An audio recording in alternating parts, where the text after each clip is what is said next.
Assalamualaikum and a good morning to everyone here.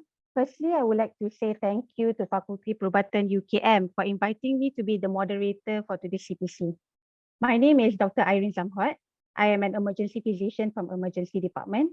I am honored and privileged to be able to invite Dr. Faizal Amri, who is the head of department for Emergency Department, and Dr. Hamdi, who is the head of Cardiology Unit.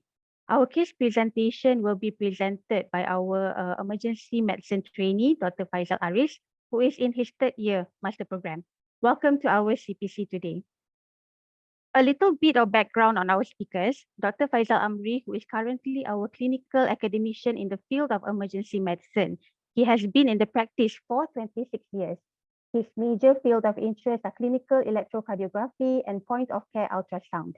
He has an extensive experience in higher education teaching, research, and publication writing. Our second speaker is Dr. Hamdi Hassan, is our medical lecturer and consultant interventional cardiologist and also the head of cardiology unit. He is actively involved in helping students gain clinical experiences and also actively involved in the clinical research and trial that were conducted in HCPM. So the title of our discussion for today is Unmasking the Significance, Decoding Subtle ECG Changes in Occlusive Myocardial Infarction, OMI. In emergency department, we are faced with many challenges when dealing with acute myocardial infarction, from unraveling diverse and wide range of symptoms, interpretations of ECGs and echocardiography, tackling hemodynamic instabilities and their restoration, to specific life-saving interventions that benefit patients in hoping for good clinical outcome. So now, I would like to welcome Dr. Faizal Aris to present our case. The platform is yours, Dr. Faizal Aris.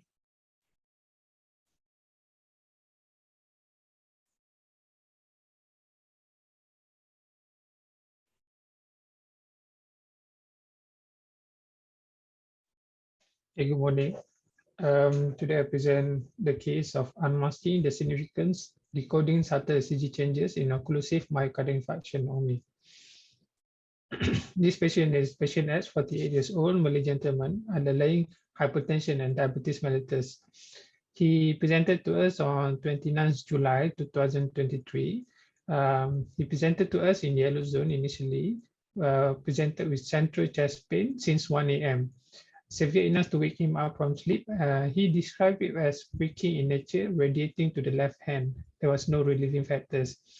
On further history, for the past 2 months, he had been having worsening symptoms of failure, shortness of breath, decreased effort tolerance, autopnea, PND. So he presented to us. He started the chest pain around 1 a.m. and 9 hours later, he presented to emergency department. The vital sign was stable, heart rate a little bit tachycardic, heart rate 106, and the pain score was 9/10. Apart from that, the SpO2 was 95% under room air. On physical examination, he's a little bit tachycardic, he's conscious, tachypneic, speaking in phrases, lung shows fine capitation bilaterally up to mid-zone. Abdomen was soft, CVS, dual rhythm murmur, bilateral pededema up to thigh, and raised JVP. This is the first ECG. The first ECG was sinus rhythm, normal like this, no ST and T changes. The second ECG, 1 hour later, you can see there is T inversion, the lateral leads, 1 AVL. However, there is a flattened T wave at V5, V6. And also there is a flattened T wave at V2, V3, and AVF. There is no obvious ST elevation changes except for V4. However, it does not fulfill the criteria for ST for MI. The chest X-ray shows evidence of acute heart failure, cardiomegaly, bilateral upper lobe diversion, blunting of costophrenic angle, and bilateral alveolar edema. So current impression at that time was non-STEMI, non-ST elevation myocardial infarction in failure, TIMI-3. He was put on oxygen supplementation and infusion nitrates for the heart failure, DAPT, double antiplatelet coagulant given to the patient. He was also given IV morphine for the angina. The case was referred to cardiology department for further assessment and admission. Unfortunately, 5 hours later, he developed increased severity of chest pain with worsening failure of symptoms. He was upgraded to resus and ECG was performed at the bedside. You can see the rhythm is sinus rhythm, but there is a ST elevation at the V2 and V3 and V4, about 2 small boxes. The T version also similar, one VL and V5, V6. V5, V6 flattened, and also the inferiorly also flattened. There is also PVC, premature ventricular complex. So the inpatient now has changed to acute enteroceptal STEMI KILIP 3. He was re-referred to cardio again, was planned for percutaneous coronary intervention, and it was performed 1 hour later.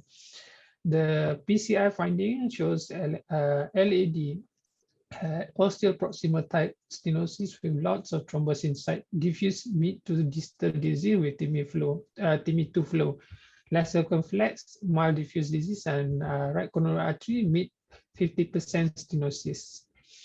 He was admitted to CCU and he was discharged 7 days later, well, with the APT plan for 1 year with lifelong cardioprin. Okay.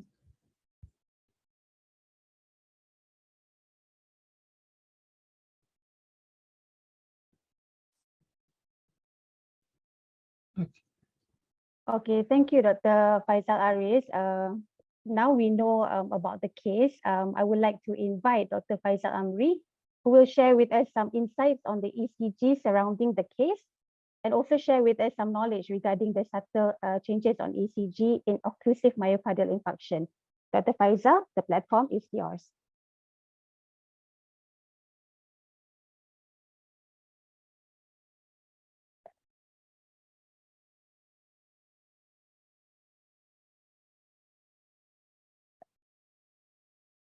Thank you.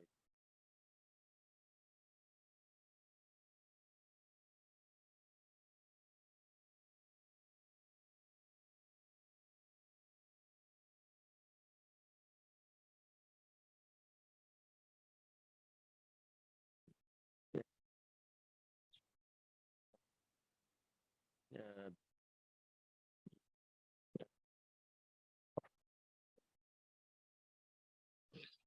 Doktor, tak dengar suara doktor.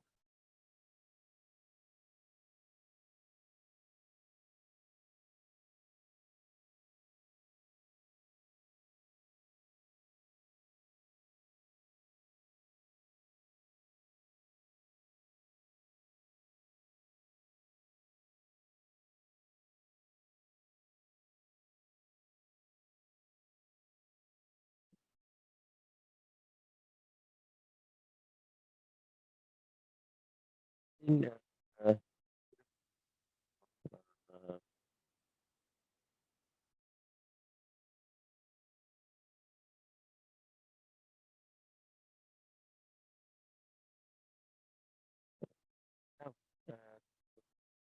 uh, new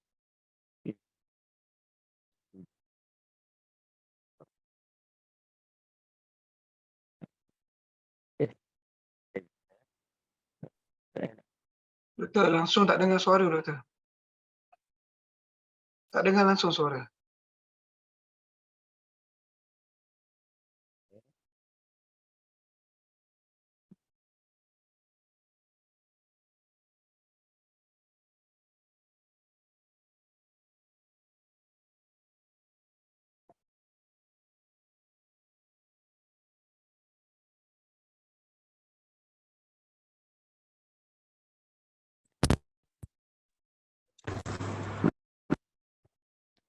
Okay. Is it okay now? Okey. Okay, when we talk about a STEMI versus non-STEMI, we actually are dealing with a transmural infarct, which will manifest on the ECG as ST elevation that we are familiar with. For non-STEMI, the main changes we see is going to be ST depression. And this is followed by elevated in the cardiac enzyme. So To begin with, we come back to the ECG complex, where our focus will be on the ST segment, which is actually between the J point and the beginning of the T wave. And this actually represents the ventricular repolarization between the ventricular depolarization and the repolarization. So let's go to the progressive ECG changes of uninterrupted STEMI. In the first will be a normal ECG. And then in the beginning, we're going to have changes in the T wave, will be a peaking of T wave, hyperacute T wave, followed by ST segment elevation. Subsequent changes will start to see Q wave with more marked ST elevation, followed by T wave inversion and reduced height in the R wave. Eventually, will be absent or minimal R wave and actually marked Q wave with T inversion. And this ST elevation will return to baseline. So what we are dealing in this case actually, what we call a new tall T wave in V1. So as we recall, a normal ECG has a flat or inverted T wave in lead V1. So whenever we see an upright T wave in V1, it could be an abnormal finding. When the height of the T wave in V1 is taller than the height of the T wave in V6, or if we have an old ECG, we see there's a new development of upright T wave in previously inverted T wave in the patient. So is that only ischemia? There are many other changes and many other conditions that causes tall T wave in V1. The most common are LVH and LBVB. So always exclude LVH and LBVB before we start diagnosing STEMI. And in other changes that might be in patient with young athlete, and also incorrect placement of the leads. So let's go back to the ECG being presented earlier. I have zoomed out the chest lead V1 to V6. Focus on the V1. We can see first the amplitude is 5 millimeter per millivolt. So you're going to see the height in the T wave will be smaller, half than the actual size. If you compare to the V6, you can see upright T wave. But in V1, actually the T wave starting to go up, but because the amplitude is less, we can't see much. So in the second ECG, after 1.5 hours, the T wave in V1 is upright. You look at the blue one, the T wave in V6 is flattened. So just now it was upright and now flattened. We can see that the T wave in V1 is actually taller than T wave in V6. Now let's go back at the ECG at 5 hours. This is where the patient had the most severe pain. At this stage, we are already diagnosing an anteroseptal STEMI, which is quite obvious because we can see now the R wave has diminished. So we have a poor R wave progression and the ST changes elevated. Actually, the convexity is, we call it convex because it's straight line from the J point to the top of the T wave. So the significance of upright T wave can be used to predict coronary artery disease. This has been known for some time, and there are many previous studies which have elucidated the findings of this. A majority of the studies, even from the 1960s, have started to have this suspicion for coronary artery disease in these changes, followed by a later study in the 2016 and 17s, where the consistent finding of higher odds ratio for the finding of upright T wave in V1 as a predictor for coronary artery disease. So this is a useful information for us to highly suspect in involving STEMI in a patient with chest pain. So other changes that might be subtle but important is a terminal T wave inversion in STEMI. So in the slide, we can see we use a TP line as the isoelectric line. So in this diagram, there is a J point elevated, and however with inverted T wave. So what does it mean to us? Let's have a look at this ECG. If you look at this ECG, this patient has an anteroseptal STEMI. However, the T wave is actually inverted. I bring to your attention when we zoom on the chest lead, V1, V2, and V3, the red line actually represents the isoelectric line. Actually, we can see the T wave starting to invert. This is what we call a terminal T wave inversion with ST elevation. So whenever we see that, we know the T inverts when there is a reperfusion. So it shows that the area being infarcted has been reperfused. So some studies have been done recently as well to study this, and noted that for anterior STEMI, terminal T wave inversions indicates there is actually reperfused in the area. So it is suggested that fibrinolysis will be withheld in a stable and minimal pain patient. So the only challenges that we have is ECG is a study of function, so not anatomy. So ECG cannot tell us whether the reperfusion because of the occlusal artery has reopened or because increased supply from collateral vessel. So it's actually advisable that we are not going to thrombolyze if the patient is stable or the chest pain has diminished or reduced. So because the likelihood that the risk of thrombolysis now outweighs the benefit. However, the patient needs to be arranged for angiogram or PCI soon. The next one is isolated ST depression in AVL. As we know the principle of reciprocal ST depression, AVL is a mirror image of lead 3. So sometimes the changes in AVL precedes the changes in lead 3. So whenever you see an isolated ST depression in AVL, with no other explanation, for example, no LVH or LBVB, then you might be considering to repeat your ECG because there could be an early change when in the subsequent ECG might show the true nature of the infarct. Let's see for this example.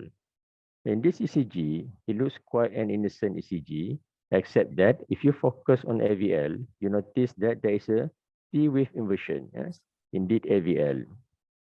In the same patient, the subsequent ECG demonstrate that the ST depression has developed with T wave inversion N1 and AVL, and with minimal ST elevation in inferior lead. So now it shows that the inferior STEMI in progress. So whenever you see a subtle changes in AVL, be careful. You might be dealing a STEMI in progress. So we need to repeat the ECG if the patient has ischemic chest pain. Other T wave changes related to ischemia, there are 4 I'm going to mention. Hyperacute T wave, De Winter T wave, Wellens ECG, and pseudo-normalization of T wave. We go one by one. Looking at this ECG, we can see the obvious changes in the chest lead. The T wave are tall, broad base, and actually it brings up the J point as well. So we're going to see here is a classic example of hyperacute T wave with ST elevation. Bear in mind that ST elevation in V2 and V3 could be a normal finding. So we might not have diagnosed as STEMI. We are not familiar with hyperacute T wave. The next ECG also demonstrate a hyperacute T wave, but this one more obvious ST segment changes. So both in the second ECG now, our diagnosis becomes more clear because we have a reciprocal ST depression in lead 3, which is the inferior reciprocal ST depression for anterior STEMI. Next, we're going to talk about De Winter ECG. Even though we said that ST depression, the horizontal ST depressions are the most specific for ischemia, and upsloping might not be specific, De Winter is the exception to the rule. De Winter ECG will demonstrate ST depression with a large T wave. So this ST depression will be upsloping in nature. So studies have demonstrated that this might indicate occlusion of the left anterior descending artery. Looking at this ECG, we can see the T wave is big in the chest lead. Look at the chest lead in V1, V2, V3, and V4. You can see the T wave is big, and there are ST depression even until to V6. The ST depressions are upsloping. So we might be misdiagnosing as non-STEMI. We are not familiar with De Winter. So we might want to alert our cardiologists in advance whenever we see these changes. This is another example of De Winter. We're going to see there are ST depression in lead V2, more marked in V3, 4, 5, and 6, a slight in 6. The T wave are also big. The only differential that might give a similar picture is hyperkalemia. So if you have suspicion for hyperkalemia, you might want to check the serum potassium. The third ECG is also demonstrating a de-winter T wave, where do you see an ST depression at V3, V4, a slide in V5. The T wave are tall and also a broad base. Next, we're going to talk about Whelan syndrome. So in Whelan syndrome, there are two types. It's a deeply inverted T wave, about 75% of the patients, and a quarter will demonstrate a biphasic T wave. However, Whelan syndrome, because this is a syndrome, and ECG alone is not adequate. So you may want to have a look at the diagnostic criteria for Whelan's syndrome. Not only ECG, but the patient should be pain-free or minimal pain. The patient will have chest pains prior, but at the time of the ECG, the patient should be pain-free, and the troponin shouldn't be elevated. Even if it's elevated, it will be very slightly, and there will be no deviation of the ST segment. This is an example where the patient have biphasic T wave inversion, which is one type of the Whelan. And this example of deeply inverted symmetrical T wave inversion of the Whelan's type B in the anterior chest lid. However, be careful of some changes that might look similar with Whelan, which is what we call a pseudo Whelan. So in this ECG, actually an LVH. However, you may will be misinterpreted as a pseudo Whelan in V4, and this biphasic T inversion started late at the V4, V5 rather than V2, V3, and actually this patient has LVH. So be careful because we might overdiagnose Whelan in the presence of LVH.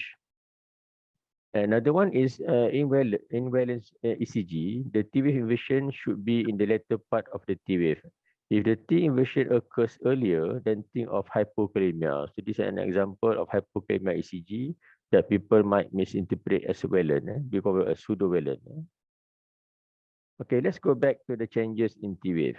We know in the T wave should be in the same direction of the QRS. So the T wave will invert in ST elevation as the disease progresses. However, there are other conditions where T wave inversions are considered normal, not ischemic changes. What we call is secondary STT changes, which occur in LVH, bundle branch block, and pace rhythm. However, there's only another subtle changes, what we call a pseudo-normalized T wave. So in a patient who has a T wave inversion previously, and now in the subsequent ECG, in the right setting of chest pain, you see that the T wave becomes lessened or becomes normalized. So then you should suspect there's an ongoing ischemia going on and should consult your cardiologist soon. So this patient might be benefit from early intervention. I think that's all we have covered for today. So the take-home message is upright T wave in V1 could be a normal variant. However, in the right setting of patient with chest pain, and we have a non-diagnostic ECG, it could be a predictor of coronary artery disease. So we need to do a serial ECG and consult our cardiologist for early angiogram. I think, thank you very much.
Dr. Hello, good morning. Can everyone hear me? Yes, we can hear you. Okay, can you see my slides? Okay, can everyone see the slides? Yes, yes. Yes, Clear. Doctor. Okay. Yeah. All right, thank you very much for the invitation. My name is Dr. Hamat. I'm the consultant cardiologist, intervention cardiologist. So I think Dr. Faisal Amri, the head of the emergency physician, emergency department, already give us a very good overview. Even I myself is still learning that kind of ECG. But yeah, the most important is we treat the patient. So this case is a very unfortunate case for this gentleman, where there is a MI at a young age, and it's very pathological at the moment, and we can see that a lot of people, 20% didn't even get a chance to attend or to visit the hospital, so they dies at home. Okay, so young MI now is it's very difficult to handle, because most of them, 90% who went for the medical checkup are normal. So some of them get away by not taking the medical checkup, but when they come to the hospital, they already have the MI. So in this case, we can see that there is a dynamic ECG changes, and there is a ST elevation. Even if you look back at the second ECG, there is a subtle ST changes. But if you go by definition, for thrombolytic therapy, you have to have 2 consecutive leads, and there is 2 millimeter at least on the chest lead. And then on the limb lead there, you can have more than 1 millimeter consecutive lead. So for the thrombolytic therapy, we have to follow the guideline of whether suitable or not. So if they fulfill the criteria and fulfill the timing. So in this case, he came at 9 hours post chest pain. So maybe the timing is a little bit off for this gentleman.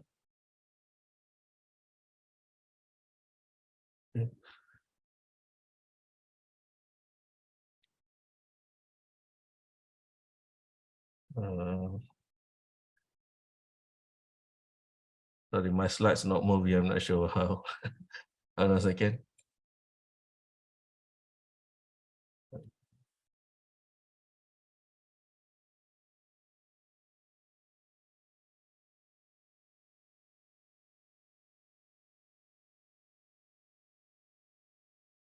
Okay.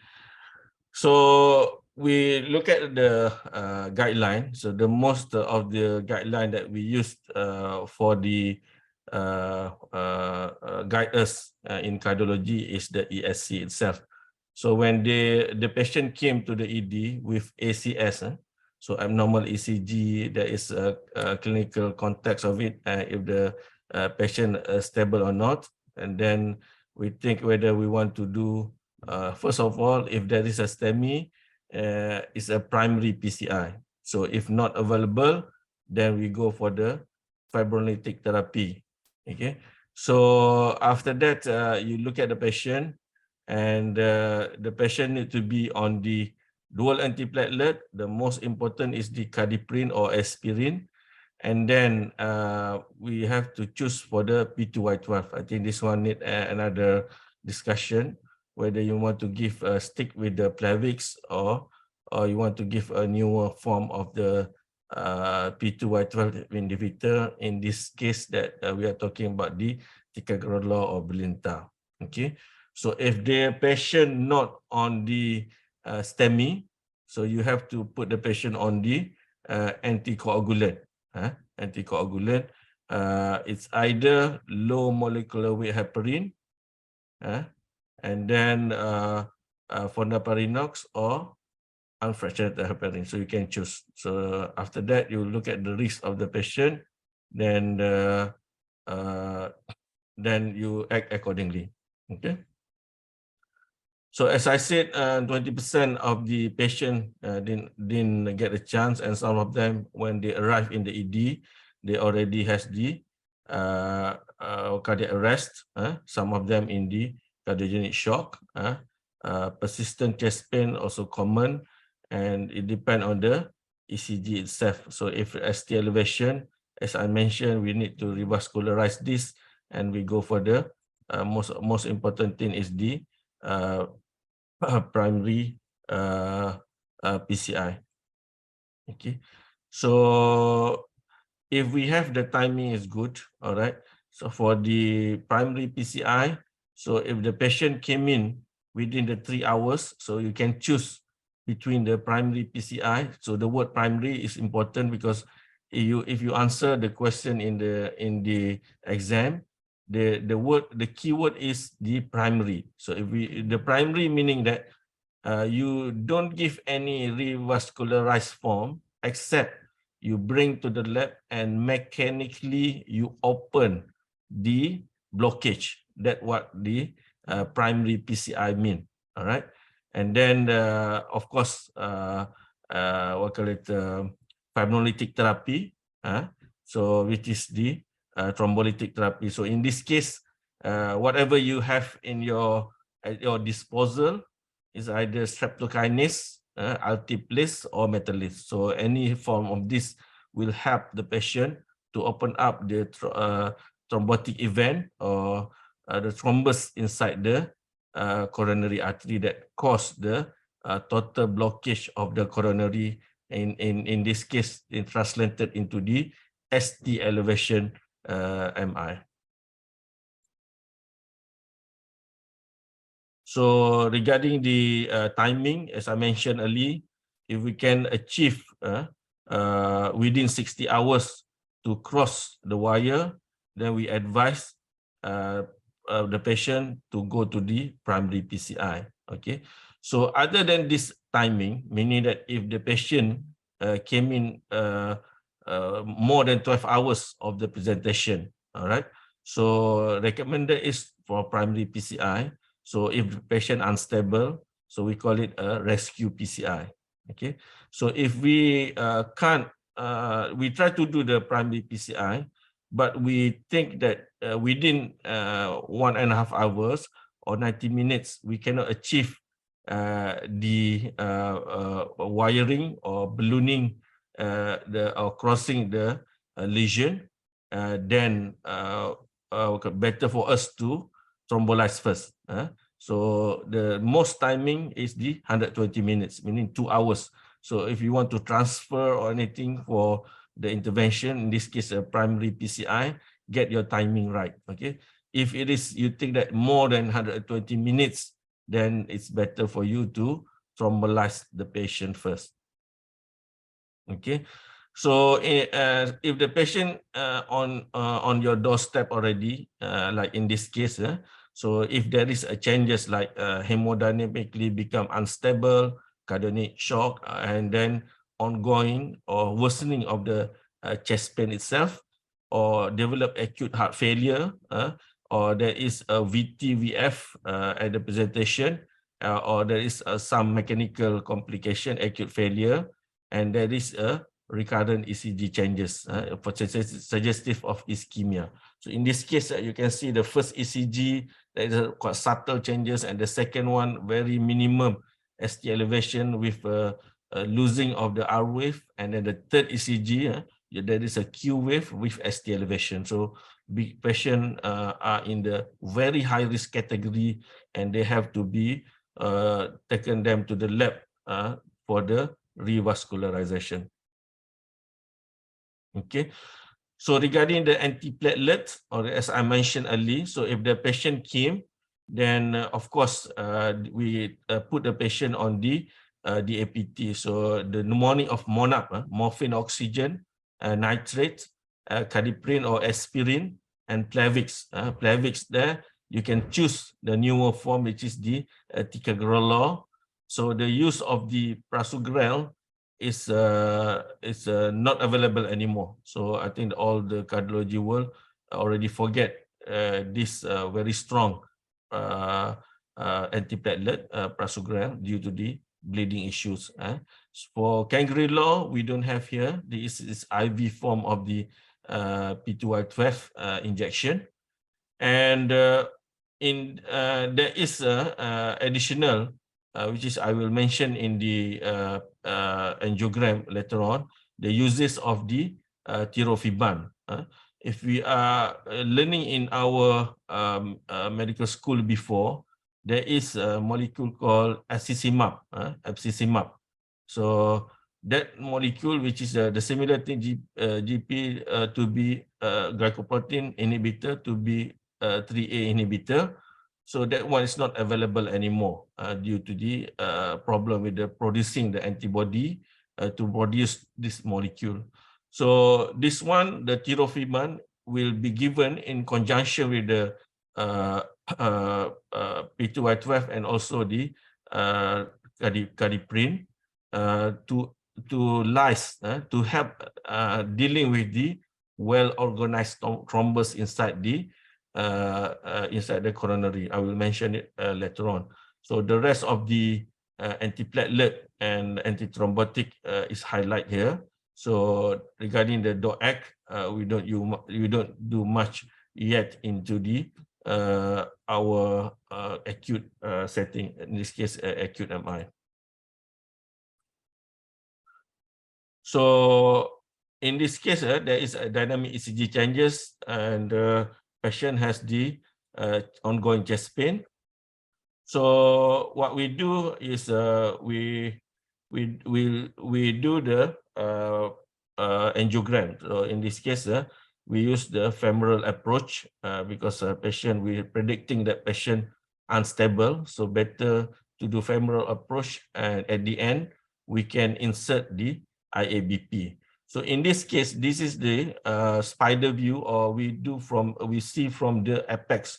So the above here, there is a well-organized thrombus inside the LAD, and this is the caudal, one of caudal views. The artery that you can see on the top of the image there, there is a well-organized thrombus with very tight stenosis. Okay. So we look at the cranial view, we can see that this is the LAD, where there is starting from the left main there, going to the apex. There is a very well organized thrombus inside there with tight stenosis.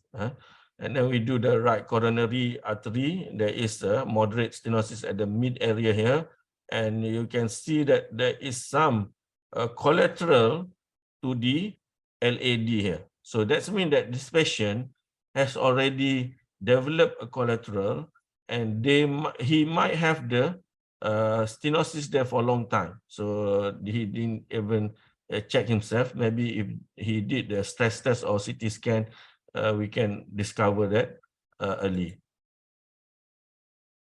Okay. So after we see the thrombus there, we put the PCI wire, and then you can see there is some pointer moving inside the artery here. This is, we call it a thrombuster.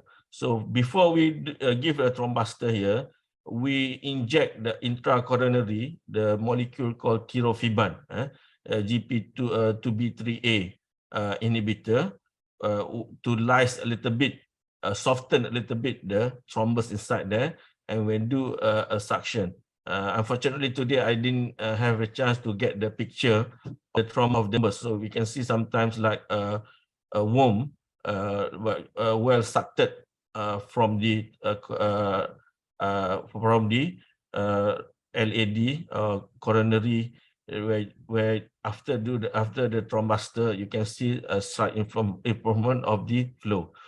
So after the suction there, then we do a ballooning. You can see that 2 pointer here, and there is a blackish area here. This is a ballooning where we are preparing the vessel for the PCI. Okay, so this is the stenting deployed after we measure the length using some technique, and then we do the stenting starting from the ostial LAD to the mid LAD. Okay, so after the stenting there, you can see some improvement of the flow.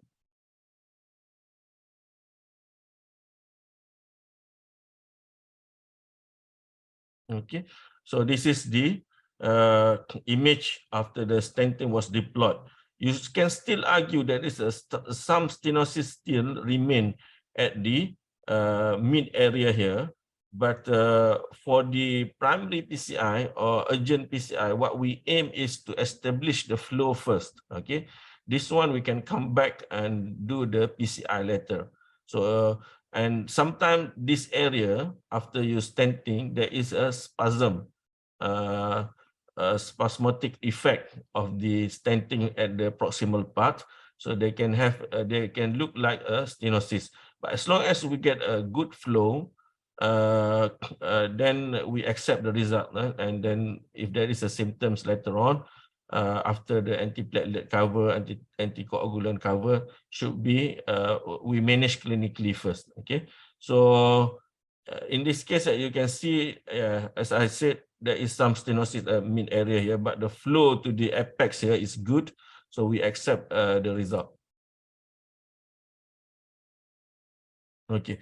For the take-home message for this primary PCI rescue PCI in this case, we have to make a correct diagnosis and then re-stratify the patient. If the patient came late or there is a available of the resource for the primary PCI, that's the best we can give. So remember your DAPT, and we aim for the newer generation of the ticagrelor so that they can handle the thrombus better. And don't forget to continue your anticoagulant even after the stenting there, if there is no contraindication, and aim for the secondary prevention and the stop smoking, and you give the high dose statin to cover for the secondary prevention. So I think that's all that I want to share for this moment. So maybe we have a Q&A later.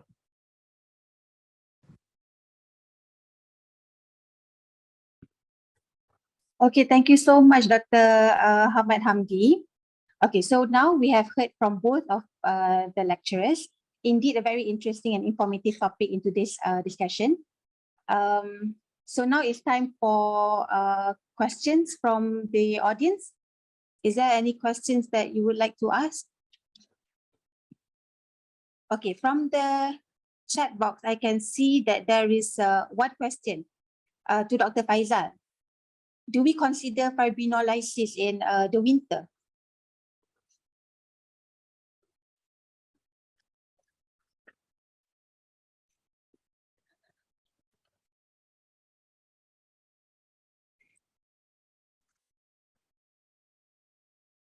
Okay, thank you, Dr. Aireen. During the guideline mentioned for immediate reperfusion, but reperfusion strategy that is being mentioned here is only for PCI. So there's a clear guideline on that. In the absence of PCI, there's no clear-cut guideline, and there's a scarce of evidence or study to say which one. There are some case reports in a situation of patient having ischemic chest pain during the ECG, no PCI capability nearby, and the patient demonstrate consistent or persistent chest pain. So some have thrombolized and successful, but it's not enough to make a general consensus yet that the can be thrombolized. So we're waiting for more evidence. Maybe Dr. Hamat can shine some light into this issue as well. Yeah, I think in this case, we go to the guideline where there is, I already explained what is the indication for the thrombolysis. Okay, so for the patient who has a different type of the ECG, there is a what call it, depend on the clinical scenario. Okay, so I've seen people even thrombolize with the isolated isolated AVR ST elevation. Okay, even though the result is not that good. And for the hyperacute, sometimes there is a spasm on the coronary, so there is not much of the thrombus. So when you thrombolize the patient, if there is a bleeding issues later on, like IC bleeding or whatever, so maybe you have a little bit difficult for you to defend yourself. So in this case, I think if there is the winters and also the the subtle or biphasic T wave in valence syndrome, so the best is to get into the rescue PCI or in this case primary PCI.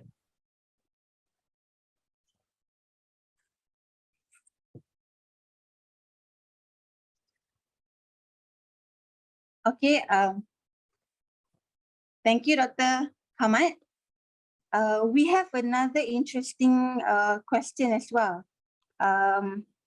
Okay, the question is, recently the European Society of Cardiology, they discussed on OMI AI ECG validation. So Dr. Faisal, do you have any input on this? What do you think?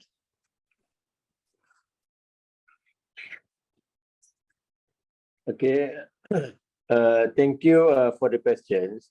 As you know, now is the zaman AI, okay? So everything is AI.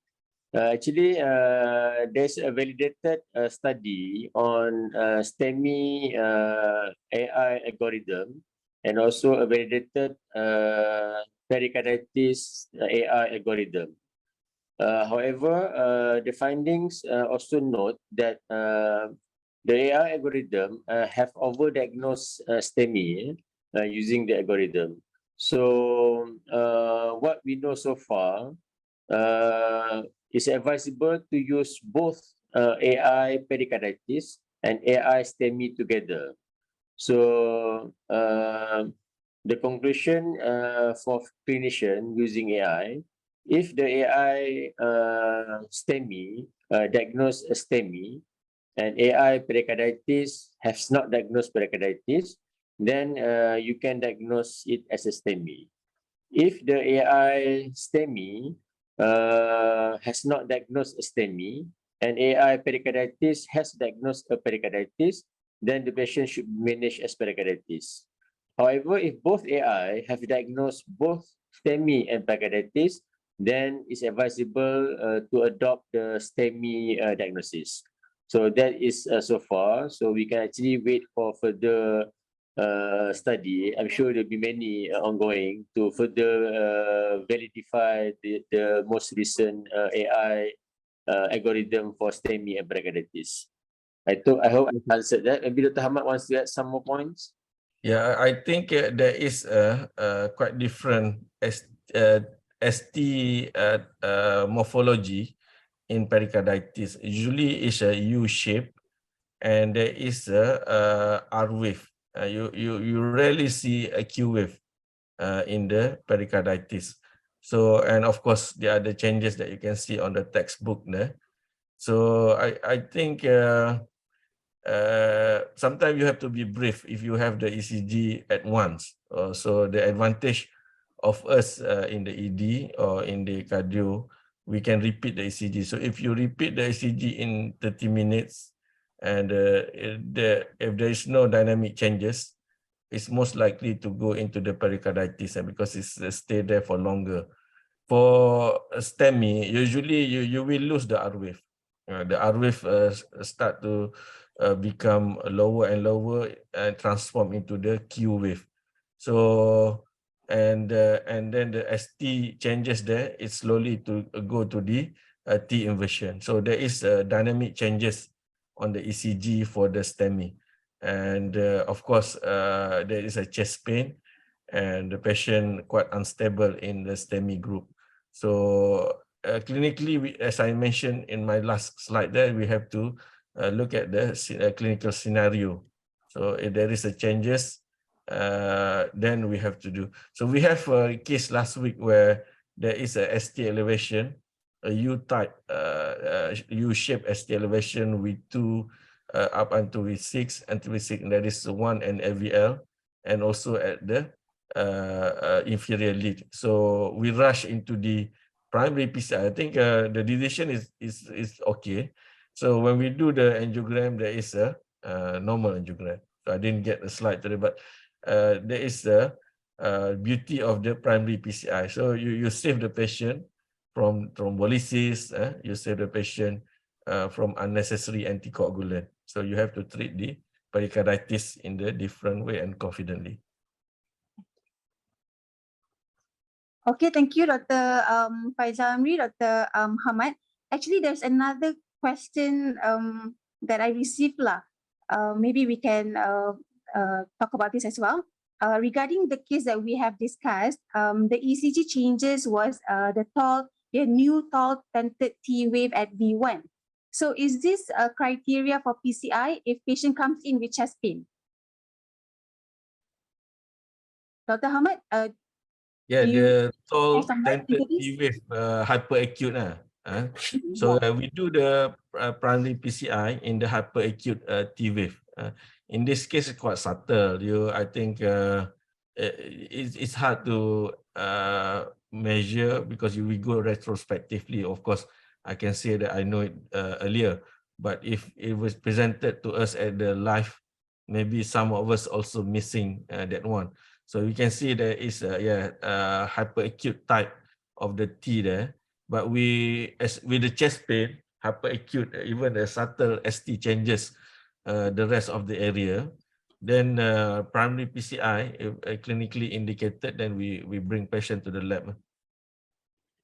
Okay, all right. Okay, thank you. Thank you so much, Dr. Hamad Hamdi. We have already come to, it's already 9 o'clock. So after this, we will have questions for the medical students, 3 quiz easy questions. So for medical students, you can stay back to answer the questions. I hope everybody enjoyed today's CPC, and I would like to say thank you again to our speakers for today. Dr. Hamat, thank you so much for accepting my invitation, and also Dr. Faizal Amri, thank you so much for the time that you have given to us today. Thank you. Thank you all. Thank you.